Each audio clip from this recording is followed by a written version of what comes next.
What is up, guys? It is AJ from MMA Experts, and we are talking about the fight between Jared Cannonier and Robert Whittaker. What a dominant performance by Robert Whittaker. I mean, he looked excellent. He looks back to his prime world championship form. I'm blown away. I'm amazed. I think that Robert Whittaker is next in line for the belt. He destroyed, or rather dominated, Jared Cannonier. Cannonier did have some good moments. He landed some decent shots, but nothing really substantial. The grappling difference was obvious there. The power of Cannonier was not really effective. I mean, he really just was unloading power shots against Robert Whittaker, who's a very precise striker, used a beautiful jab, moved very well. The first round, you could tell Whittaker was landing the more crisp punches. Cannonier not necessarily lost. He did get caught with a pretty good shot in the first round, but he seemed to be just a little bit outmatched. And I gave that first round 10-9 for Robert Whittaker. Round number 2 ensues. Competitive back and forth while it lasted, but I still felt Whittaker was pushing the pace a bit more, and I gave Whittaker also round number 2. I think that he landed the better shots.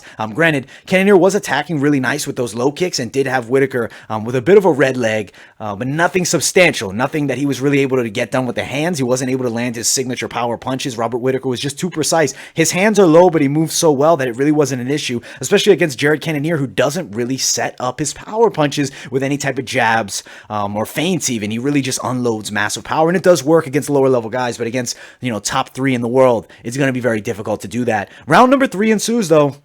And we saw Robert Whittaker really hurt Jared Cannonier, cut him badly, ground and pounded him a bit, was on top. But Jared Cannonier, the heart of a lion, still kept coming towards the end, landed a pretty good shot on Whittaker towards the very end of the fight. But obviously Whittaker was able to push him up against the cage, control, and get the win here. And granted, the judges did say 29-28. Personally, I saw 30-27. I don't know. You guys can let me know in the comments what you guys had it. They definitely had the right guy winning.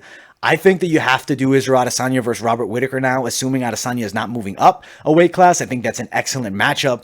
Yes, I do think Israel Adesanya stylistically may still be too much. He's a little too crisp. His style is just too precise for Robert Whittaker, I feel. But if Robert Whittaker changes his game plan, he needs to mix in grappling exchanges versus Israel Adesanya. That is his only hope for victory there. If not, I do see him losing again. Granted, I don't see it as bad as the first fight. I see him a bit more competitive, but if he keeps it on the feet with Israel Adesanya, he's going to be in trouble. For Jared Cannonier, though, this is a pretty disappointing loss. It does bring him down in the rankings, and if I had to pick a matchup for Cannonier, I don't know how long he needs off, and I don't know Yoel Romero's timeline, but I like Yoel Romero versus Jared Cannonier. I think that's a very fun fight.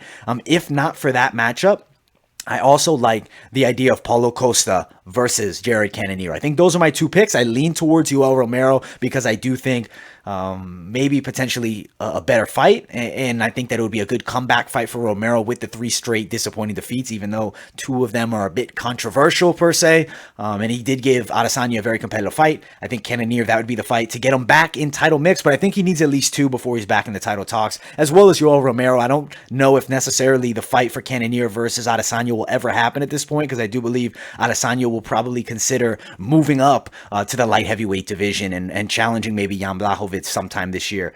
But we'll see. We'll see what the UFC wants to do. I'm very excited for this middleweight division. Robert Whittaker looked absolutely phenomenal, and I do look forward to him rematching Israel Adesanya. But all right, guys, that is pretty much it for this video. Hope you guys enjoyed. Make sure you smash that like button, subscribe to the channel, and I will see you all in the next video.